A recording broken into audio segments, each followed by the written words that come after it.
Ministère Bethesda. Ministère Bethesda. Ministère Bethesda. Seigneur éternel, Dieu Tout-Puissant, Alpha et Oméga, commencement et fin de toutes choses, tu es le Dieu suprême, Seigneur. Tu es le sommet de tous les sommets, au-dessus de tout. Il n'y a personne au-dessus de toi, Seigneur. Et c'est pour cela que nous nous sommes reconfortés dans la marche que nous avons entamée, Seigneur. Parce que nous savons que si tu nous prends la main, nous arriverons à destination. Tu es la lumière qui éclaire notre chemin, ô Seigneur. Tu es la manne qui nourrit notre esprit. Tu es la source qui étanche notre soif. Et au point où nous ne serons plus jamais altérés, ô Seigneur. Merci d'accomplir tes promesses dans la vie de chaque enfant ici. Nous appelons, Seigneur éternel, la transformation de ta parole. Nous voulons l'illustration de ton esprit, Seigneur, dans notre vie. Que le monde te voie au travers de nos vies. Que les vies soient transformées. Que les gens, Seigneur éternel, se convertissent. Et que cette parole ramène beaucoup de personnes à toi. Au nom de Jésus-Christ, ouvre notre mentalité. Ouvre notre esprit. Ouvre, Seigneur, notre vue à ce qui est invisible, à ce qui est caché, à ce qui est très peu considéré. Nous te bénissons, Seigneur. Nous te rendons grâce. Toi qui peux tout, souviens-toi des orphelins. Souviens-toi des veuves. Souviens-toi des prisonniers. Souviens-toi des malades. Souviens-toi des personnes indigentes. Au nom de Jésus-Christ, nous t'avons ainsi prié. Amen. Ici, on nous parle d'une piscine. On dit qu'il y avait à Jérusalem, près de la porte des brebis, une piscine qui s'appelle en hébreu Bethesda et qui a 5 portiques. Vous voyez? Et vous voyez que la parole aujourd'hui de Dieu est illustrée sous 5 ministères. Et ces 5 ministères ont été également illustrés par le Seigneur, qui est lui-même la parole de Dieu. D'accord? Et qu'est-ce que la Bible nous dit au verset 3?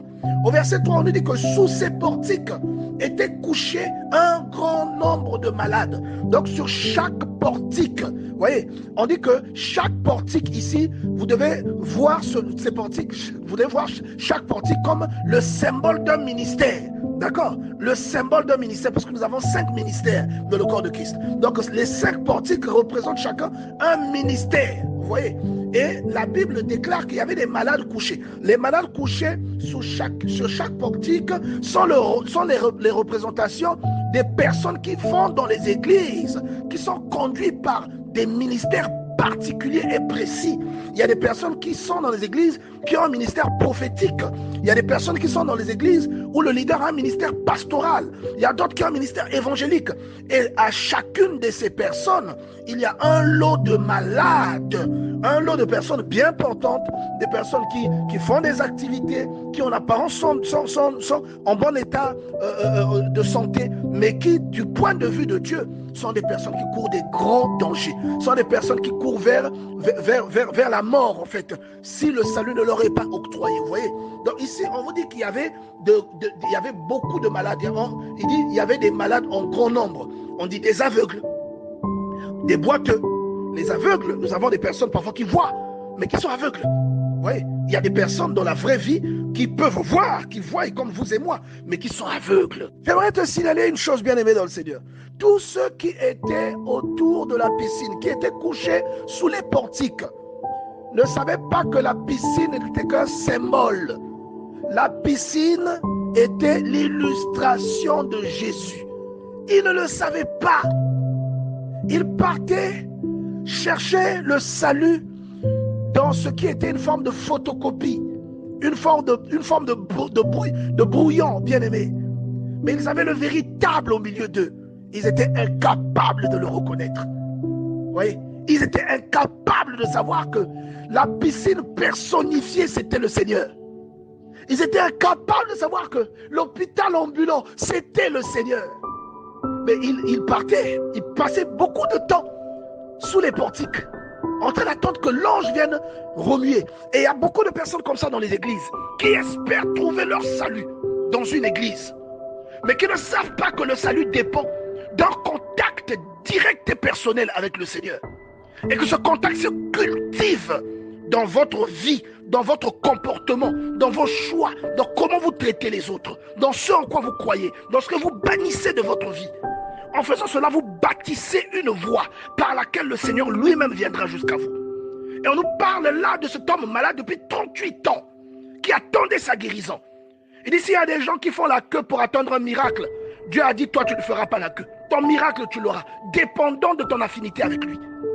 Et lorsque le Seigneur est arrivé, il lui a posé la question, est-ce que tu veux être guéri? Parce que Dieu savait que ce monsieur était malade. Il connaissait avec exactitude même le nombre d'années où il était dans cet état, depuis lequel il était dans cet état.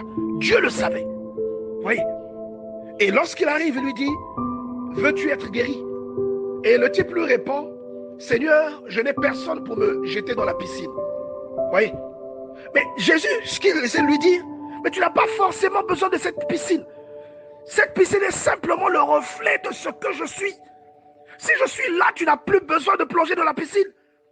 Et au verset 8, le Seigneur lui dit, lève-toi, lui dit Jésus, prends ton lit et marche. La vraie piscine, c'est le Seigneur. Et c'est ce qu'il se tuait à expliquer à la femme samaritaine. Que le puits là, même s'il appartenait à Jacob et qu'il vous l'a légué, ce puits ne peut pas vous donner la vie. Et c'est comme la piscine de Bethesda où les gens se rassemblaient.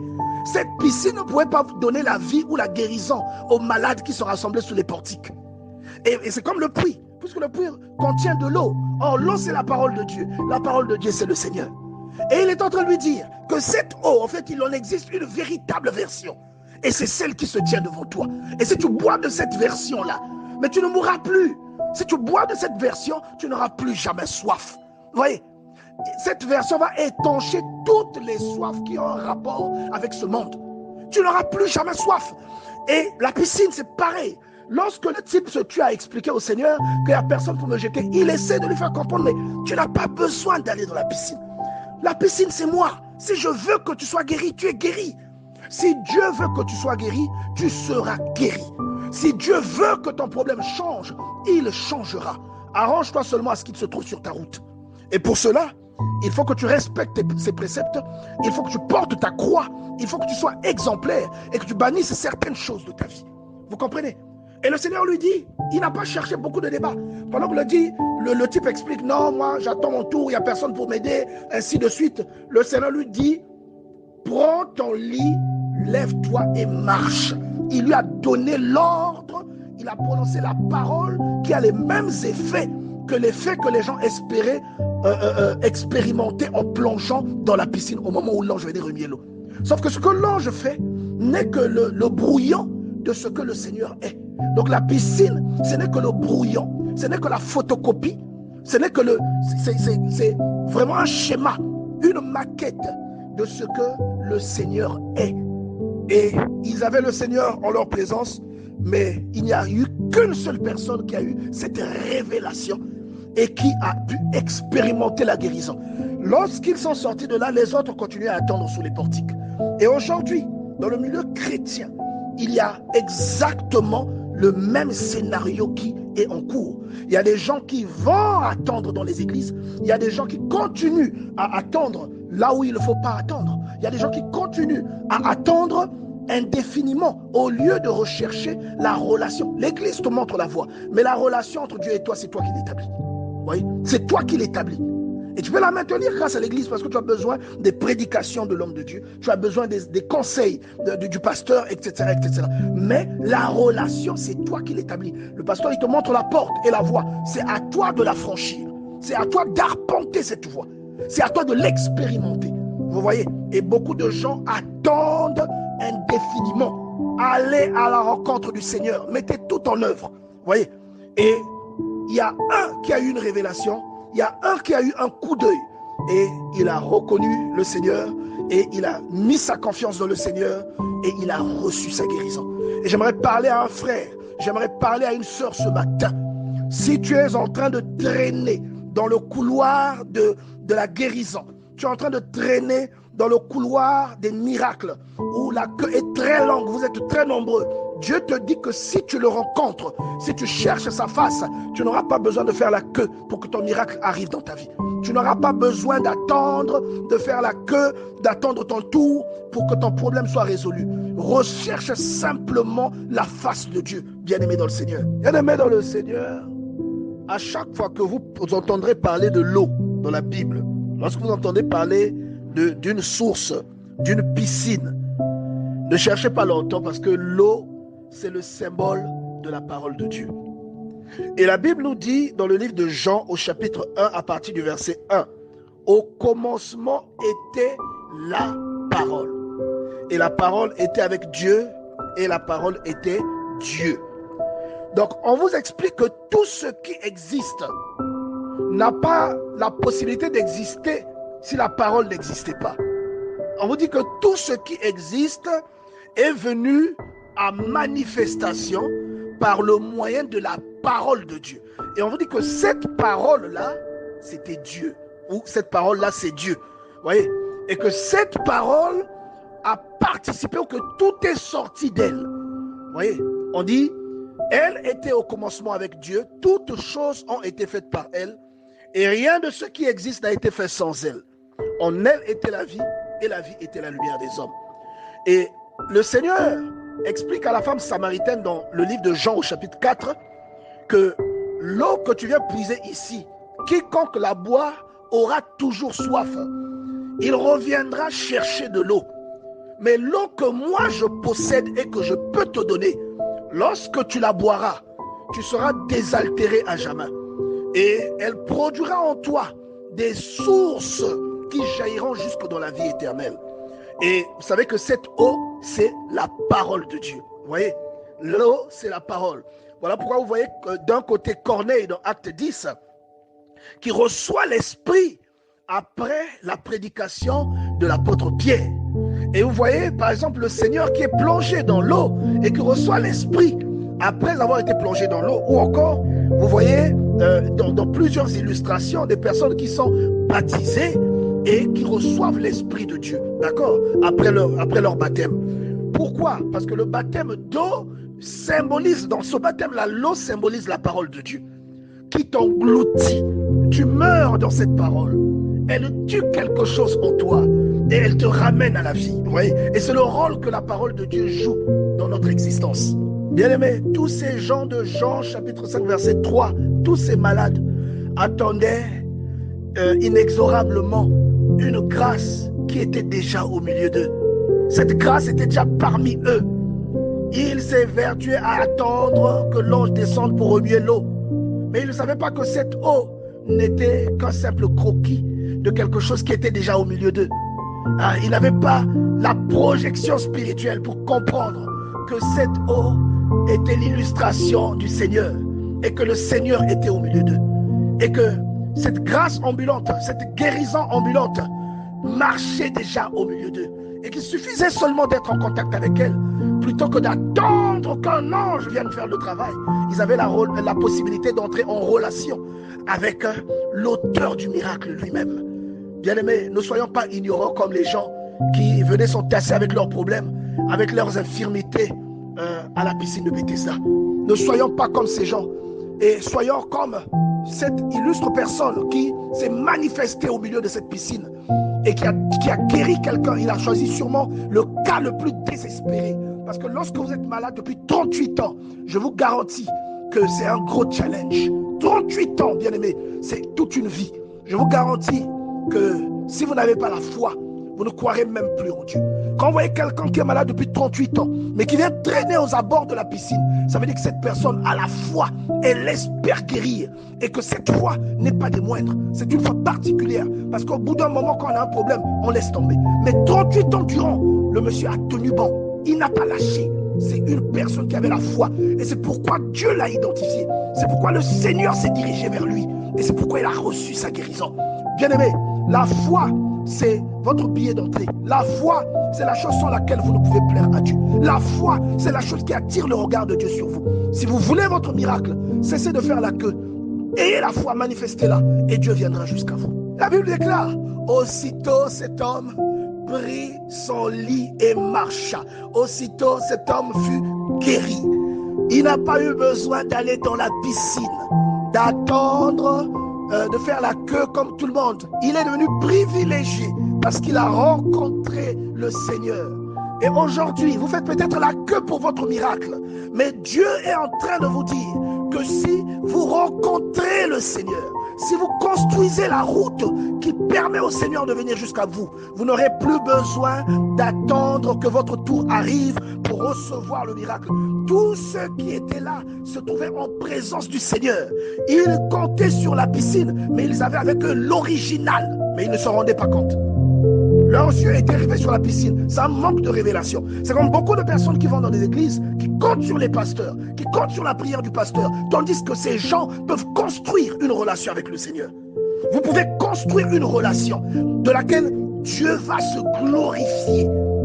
Vous pouvez construire une relation avec Dieu qui emmènera le témoignage que vous attendez dans votre vie, sans avoir besoin que quelqu'un prie pour vous, sans avoir besoin que quelqu'un prie pour vous.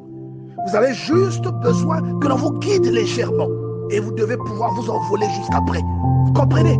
On n'est pas en train de vous dire n'allez pas communier ou ne venez pas communier. Non, demeure, c'est normal. La Bible dit qu'il est bon pour les frères de demeurer ensemble. Nous devons rendre un culte à Dieu ensemble. Mais votre vie avec le Seigneur ne dépend pas forcément de comment l'église est construite, de comment le pasteur parle, de comment il s'habille, de quel teint il a. La suite de ce que vous cherchez avec Dieu dépend exclusivement de la relation que vous avez avec Dieu. Et qu'est-ce que ces gens viennent, qui sont couchés sous les portiques, qu'est-ce que ces gens viennent chercher à la piscine de Bethesda? Que viennent-ils chercher? Pourquoi se couchent-ils? Vous voyez, ils ne sont pas seulement à côté de la piscine. Ils sont chacun couchés sur un portique. Qu'est-ce qu'ils viennent chercher là? C'est la question qu'on se pose. Et c'est la question que devrait se poser quelqu'un qui va à l'église. Qu'est-ce que tu vas chercher à l'église? Tu y vas forcément parce que tu as un problème. Et certains y vont parce qu'ils veulent rencontrer le Seigneur. Et d'autres, même le Seigneur s'illustre, mais ils ne le rencontrent pas. Tout comme là où nous sommes, il y a peut-être des gens qui rencontrent le Seigneur, mais il y en a qui ne le rencontrent pas. Dans les réunions que nous faisons, il y a des gens qui le rencontrent, il y en a qui ne le rencontrent pas. Dans la parole qui est prêchée, ici, il y a des gens qui rencontrent Dieu, il y en a qui ne le rencontrent pas. Vous voyez, dépendant de la sensibilité, dépendant de votre marche. Vous voyez, qu'est-ce qu'ils venaient faire? Ils venaient tous se réunir donc autour de ce lieu, parce que la Bible dit au verset 4, car un ange descendait de temps en temps dans la piscine et agitait l'eau. Et celui qui y descendait le premier, après que l'eau ait été agitée, était guéri, quelle que fût sa maladie. Donc il y a des gens, sinon que la plupart d'entre nous, nous allons à l'église, nous recherchons une atmosphère de prière pour que Dieu nous vienne en aide. Pour que lorsque la providence de Dieu arrive, lorsque la main de Dieu agit, que cette main touche également notre vie. Vous comprenez? Et que notre vie soit changée du tout au tout. Si nous étions aveugles, comme on dit qu'il y avait, sous ces portiques étaient couchés en grand nombre des malades, des aveugles. Il y a des gens qui, comme je vous l'ai dit tout à l'heure, qui voient correctement, mais qui sont aveugles. Il y a des personnes parfois qui sont incapables de saisir des opportunités parce qu'elles sont aveugles. Vous voyez, tu veux faire des affaires, mais tu ne sais pas flairer les belles opportunités parce que tu es aveugle. Tu es fiancé, tu vas bientôt te marier, mais la personne avec laquelle tu es fiancé n'est pas la bonne personne, mais tu es aveugle. Tu vas souffrir toute ta vie si tu épouses cette personne. Mais tu es aveugle, tu ne le vois pas. Il faut que le Seigneur vienne t'ouvrir les yeux. Vous voyez? Parfois la personne qui t'en veut, ou la personne qui devient la porte d'entrée du diable dans ta vie, c'est ton meilleur ami. C'est lui qui te conduit dans des sentiers que Dieu n'approuve pas. Mais tu es aveugle. Vous voyez? Tu n'arrives pas à le discerner. Personne qui voit tout, sauf l'évidence du salut ou l'évidence de la perdition. Vous avez des gens qui arrivent à tout voir de façon claire, qui sont des hommes d'affaires très expérimentés, mais qui sont incapables de garantir leur propre salut. On dit des boiteux. Nous avons des personnes qui marchent correctement dans la vie, mais qui sont en réalité des boiteux. Des personnes parce qu'un boiteux ne marche pas droit, d'accord? Il y a quelque chose qui l'empêche de se tenir correctement. Et dans la marche de certaines personnes, lorsque vous regardez, Dieu peut nous considérer comme des boiteux. Sinon, certaines personnes, telles que nous marchons, selon nos habitudes, selon nos passions, selon le choix que nous faisons de nous attacher à certaines choses, parfois que Dieu reprouve, nous nous retrouvons comme des boiteux. Vous voyez? Et que faisaient tous ces gens? On dit même des paralytiques. Oui, dans nos églises, il y a des paralytiques. Des personnes qui pourtant arrivent à se mouvoir, mais qui sont paralysées. Rien ne marche dans ta vie. Vous voyez? Rien ne marche dans ta vie, bien-aimé dans le Seigneur. Tout est bloqué. Même si tu as des voitures, même si tu as des villas, mais lorsque tu fais l'introspection, tu as l'impression que tes mains sont liées. Tu n'arrives pas à jouir de ce que Dieu te donne. Tu n'arrives pas à jouir parfois du fruit de ton travail. Il y a des personnes qui travaillent et qui ont des très bons salaires, mais qui ne peuvent pas profiter de leur salaire. Les enfants sont tout le temps malades. Chaque fois, il y a des situations dans la maison et chacun vient au Seigneur. La Bible déclare au verset 5, là se trouvait un homme malade depuis 38 ans. Dieu voit tout. Dieu sait tout. Et il y a quelqu'un qui traîne un problème depuis longtemps. Et aujourd'hui, peut-être que tu vas attirer l'attention de Dieu, dépendant de ta marche ou des méthodes que tu utilises pour te distinguer auprès de Dieu. Oui. La Bible dit, là se trouve un homme malade depuis 38 ans. Il y a quelqu'un qui traîne un problème. C'est peut-être pas une maladie, mais parfois c'est un problème, c'est une douleur que tu as dans le cœur. Vous voyez, c'est une sensation, c'est un sentiment. Et des fois c'est un défaut qui te lie. Vous voyez, des fois c'est un défaut, tu sais que c'est pas bien, mais tu es chronique, tu es attaché à ce défaut-là, il est chronique dans ta vie, il est lié, tu es lié à ce défaut. Certains c'est l'échec, vous voyez, l'échec, donc les autres c'est l'indigence. Il y a quelque chose qui poursuit ta vie depuis longtemps. Chez certaines personnes c'est la malchance, vous voyez. Chez d'autres personnes, tous tes enfants, aucun enfant n'est intelligent. Vous voyez. Il y a des femmes, elles sont liées par un esprit d'insoumission. Il y a des personnes qui ont des femmes qui sont insoumises, irrespectueuses, impolies. Et la femme, tu dois être consciente, dans ce genre de cas, que c'est un problème. C'est une infirmité. C'est une maladie. Il y en a d'autres, ils n'arrivent pas à faire des économies. Ils peuvent réaliser aucun projet parce qu'ils n'ont jamais d'argent. C'est une infirmité. Et la Bible dit, il y avait là un homme malade depuis 38 ans. Au verset 6, on dit, Jésus l'ayant vu, parce que le Seigneur voit tout. Et sachant qu'il était malade, parce que le Seigneur sait tout. Cet homme ne savait pas que Jésus savait qu'il était malade. Cet homme ne savait pas que Jésus l'avait vu. C'est comme toi aujourd'hui. Tu ne sais pas que le Seigneur t'a vu. Tu ne sais pas qu'il sait que tu es malade. Tu te demandes si le Seigneur sait ton problème. Que ce soit le problème qui mine votre vie aujourd'hui, que ce soit un problème sentimental, que ce soit un problème professionnel, que ce soit un problème familial, quel que soit le problème qui mine votre vie aujourd'hui, arrêtez de faire la queue pour obtenir la solution à votre problème. Arrêtez de compter sur la piscine qui n'est que la projection du Seigneur. Arrêtez de compter sur le pasteur. Arrêtez de compter sur l'église. L'église, ce n'est pas Dieu. Le pasteur, ce n'est pas le Seigneur Jésus. Il n'est pas allé à la croix pour vous. Il est censé vous montrer la voie, mais il n'est pas allé à la croix pour vous. Il vous montre la voie pour que vous rencontriez le Seigneur. Une fois que vous l'avez rencontré, développez votre foi. Attirez-le avec votre foi. Et vous verrez le Seigneur venir traiter votre problème en priorité. Vous verrez votre problème se résorber. Là où les gens avaient critiqué, là où les gens avaient déjà écrit votre histoire, là où votre histoire avait été conclue, publiée, vous avez été proliféré avec des propos négatifs. On a permis, c'est-à-dire que vous avez été connu par votre défaut. On vous a appelé par le nom de votre défaut, du défaut qui vous caractérise, de la limitation qui vous caractérise. On vous a appelé le pauvre, on vous a appelé la stérile, on vous a appelé l'handicapé, l'infirme, le bec.